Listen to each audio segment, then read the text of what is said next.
Good morning, Michael. How are you doing today? I'm fine. Yourself? Absolutely fantastic. I got to tell you, from one martial artist to another, Good as Dead is the type of movie that I hope people see, that it's not always about punching and kicking, that it's about community. Because what Bryant does in this story is exactly what we are trained to do inside that dojang. Mm-hmm.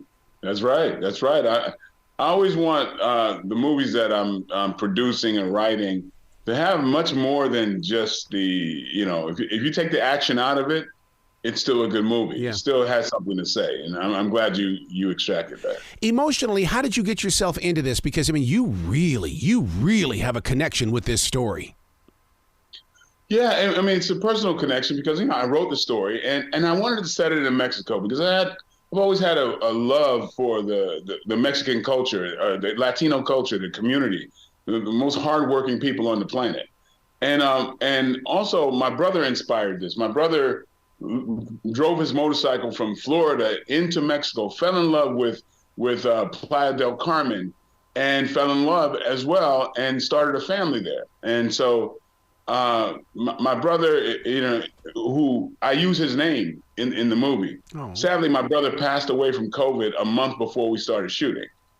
And so, forging forward to get the movie done, I mean, it really inspired me to really do homage to who he was as a person. Oh, that's the martial artist coming out in you, because, man, you cannot grow as a martial artist unless you respect the path.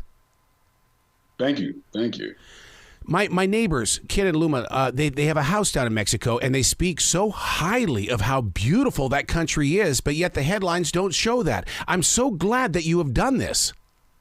Thank you. Thank you. It's some things don't make much sense. It's a beautiful place, beautiful people. It's for years. That's where my family would travel to get away. And I don't know, the culture. It's the news is it's quite we can go on the ills of the news, but we're just living in times where if it bleeds, it leads. Mm-hmm. So you're gonna there's like a negative default setting, kind of all over the place, and so you're only gonna hear negative stuff because that tends to be the clickbait.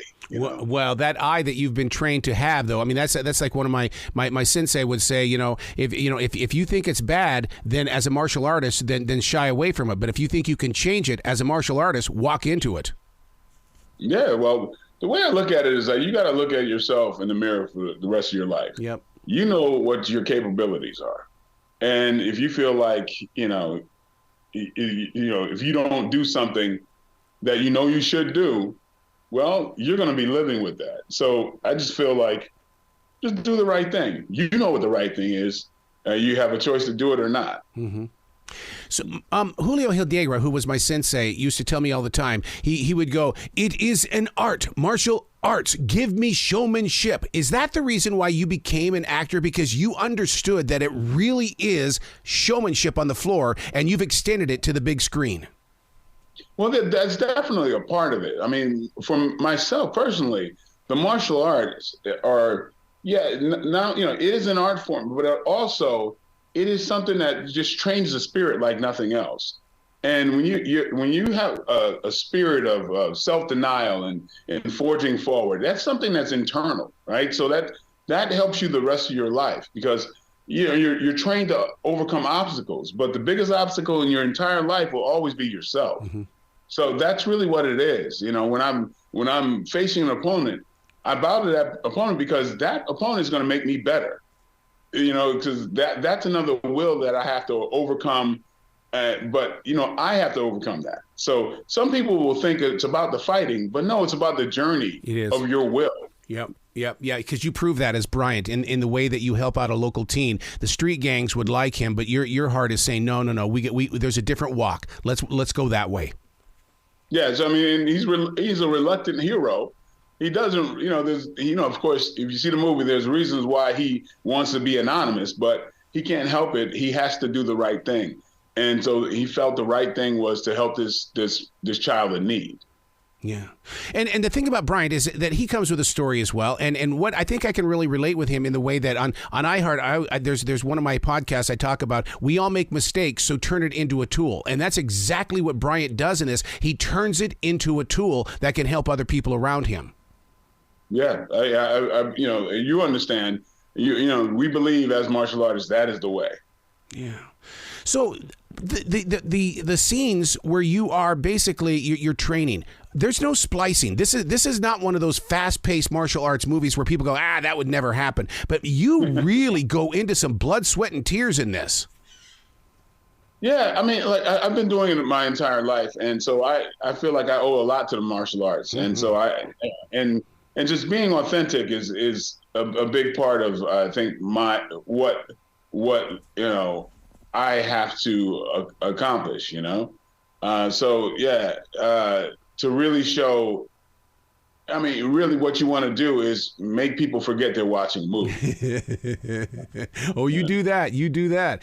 So from one martial artist to another, when did it travel from the physicality of martial arts to up here in the head? Because there's a point. It's when I went from second dan to third dan that all of a sudden I began to, spiritually speak the black belt path.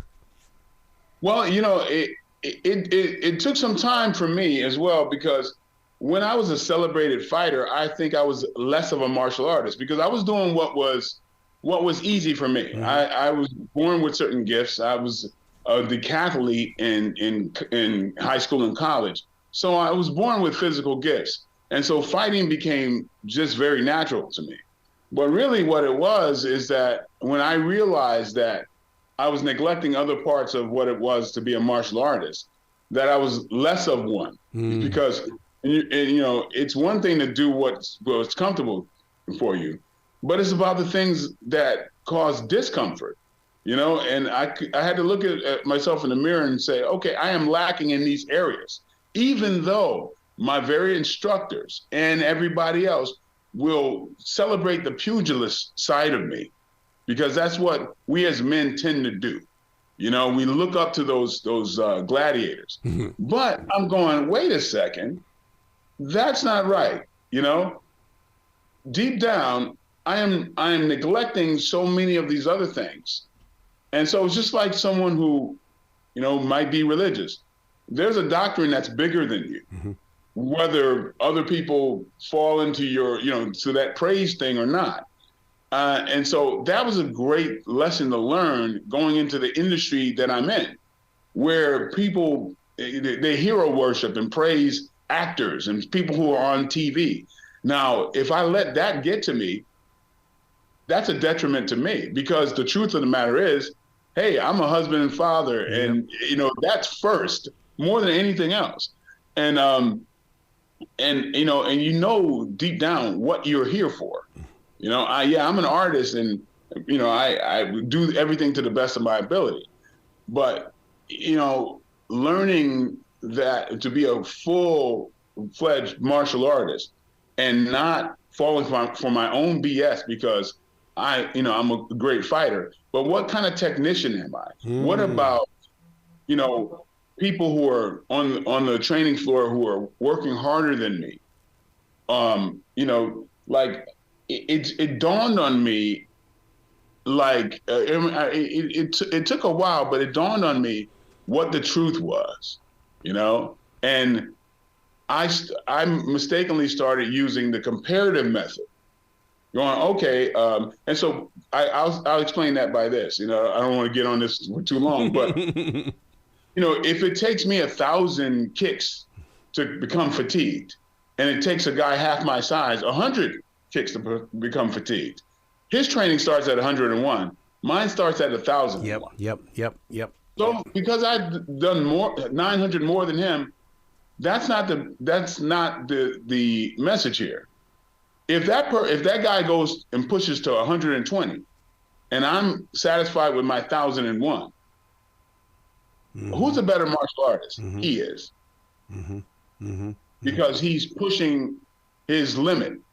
And that becomes 200. That becomes 300. And when he gets to 1,000, his 1,000 is going to be a lot better than mine. Mm-hmm. because he pushed himself all the way there. So my thing was, no, you become the best you can be, regardless of how you match up to someone else. And that's the message that I had to learn. So, it's not about what you have and what someone else has over you or whatever. It's about becoming the best you can be. Well, that's what the story is about, good as bad. I mean, to me, I'll tell you what I felt. I felt like that your image in this is going to teach everyday regular men, step into the community, be a leader. There is unity. It doesn't matter who you are, where you come from, be a leader. Take your knowledge and give it to somebody else. Absolutely. And I hope people will get the message that sometimes when you first see someone, and you may write them off as a certain type of person, there might be in that person leader, it might be a hero in the person that you think is a villain, and I don't want to give too much away, but you may know what I mean if you've seen the movie. So, and sometimes, someone growing up with very little means, and that person might be a natural born leader. Well, that natural born leader in the ghetto might become a natural born leader as a gangster. And that same person in another circumstance might grow up to be, the president of a university or a captain of industry. So we just, we use our tools where we can. But then, it just takes someone who understands the understanding that people are not, you got to see the good in people. Yeah. I'll just say it that way. I call that popping. And what I mean by that is, because I said that when I was watching this with my wife, I said, oh, there's the pop moment. And popping is that when that one seed pops above the soil and can see the sun for the very first time. And that to me is how the story is that when things are starting to be seen and understood, I call that popping. Cool. I get that. So one of the things that you talked about a moment was during the tournaments and stuff like that. I loved being in tournaments because it gave me the opportunity to study body language and to go over and talk to your opponent to see how they were breathing, to see how they were walking, and I would look for their weaknesses. And so you have to learn to look into the future before you can enjoy your present. True. One of the things I always would look at is when people are warming up, sometimes they show you their tendencies, and but you can only take advantage of those weaknesses if you've done your homework. Do you display your belts? I mean, my belts are up, but in this studio, they're behind me though. They don't control my life because being a martial artist is about growing forward. Well, yeah, I'm terribly uncomfortable with any kind of praise or compliment. Yep. I've got a bunch of posters behind me, but my wife is the one that put those up. I would never do so. She knows that. But it's just because the adornments and the things that tend to stroke the ego, I look at as, I keep them at an arm's length because I've never met a person, an egotistical person that was happy. So I like to, I appreciate the compliments and everything else, but it's not the most comfortable thing for me. Yeah. We're trained that ki energy comes from the danjin, which is the lower part of our stomach. And I've always believed in the studies and stuff like that. So if that is where my ki energy comes from, everybody thinks that their soul is in their heart. Do you believe that your ki energy comes from your danjin? Well, I respect it. I learned that early on, but I kind of connected with a lot of things because for me, I wanted to learn not just one religion. I wanted to learn them all. Yes. What they all had in common. Yep. And so I walk away with something that to me is absolutely pervasive. That takes elements of everything and just kind of, I don't know. There's a universal truth that you arrive at, no matter where your trajectory was, where you come from. And it's funny that at that place of enlightenment, seems like every religion realizes that they all have something in common. They arrive at a very similar piece. So that's what I kind of lean toward, and kind of this universal understanding of what's true. In the movie Good as Dead, do you believe that you are speaking the street in the way that it's like, okay, I'm going to take my knowledge and I'm going to share it in a way that people can grow from it? In other words, you were inspired by martial arts to become a martial artist. I truly believe, dude, this is going to open the door to a lot of people's lives. Well, I really hope so. The way I look at it is, if I do my best, I don't have to look back. I don't have to wonder, oh man, I wish I'd done this or that. I feel like I've done my best to send these messages throughout this film to entertain, of course. There's the action, but if you take the action out of it, I always wanted it to be a great movie by itself. Mm-hmm. Something that you can get something, everyone can get something from. And I really hope that they can with this movie. We've had a few screenings, and dare I say, it was I was very happy with the result. And I'd hope that when people tune into this, they extract what those audiences got from it. Don't you love it when you go to those screenings and people react to the scenes? Because one of my other jobs is that my job is to watch people in a movie theater react to it. That's what we do in this promotion department. And I love it when people are so embraced that they blurt out or they talk back to the screen. Mm-hmm. Well, I certainly grew up with that, coming from the hood. They talk to the screen all the time. Don't you do that? So, don't you do that? Yeah. So, I hope they talk back to the screen, even in their homes. That'd be great. That beautiful piano behind you, do you play it? Yes, I do. Oh, my God. Then where's the music? Yeah. Why are we not enjoying your music? Yeah, it's something I did since I was a kid. I used to play classical. Oh my God. Yeah, so it sometimes throws people off when they say, "Wait a minute, you're not supposed to do that," But that's what it is. That's like a message in this movie. People are not necessarily who you think they are. Yeah, don't judge a book by its cover. We are so guilty of that, and I so often blame that on the media because they want to paint this picture of who we're supposed to be, and that is not true. Yeah, they tend to want to. It's a short attention span kind of generation, and they want to sum you up within, a few seconds. But we know what that is. Yeah. Why a movie and not a long-term, series that we could find on Netflix or Hulu? Well, because maybe it turns into that later. Oh, I would love that. Yeah, well, so it's I wrote I had this movie in my head for quite some time, and it happens to be something that I knew I can get done under my banner, under my studio, and done so in a pretty quick fashion. This movie was one of the fastest I'd gotten from writing it to actually doing it. I think from my first writing the script, and there was only one version. I wrote this version, and getting the movie done was within the same year. Wow. Well, congratulations on Good as Dead. You got to come back to the show anytime in the future, sir. The door is always going to be open for you. Well, thank you. I look forward to talking to you again. Absolutely. Be brilliant today. Thank you. Thank you so much. Arrow? Yes, sir? Happy holidays. I'll see you in the new year. Bye, guy. I start vacation tomorrow. All right. Well, go break some rules, man. Just make sure they spell your name right.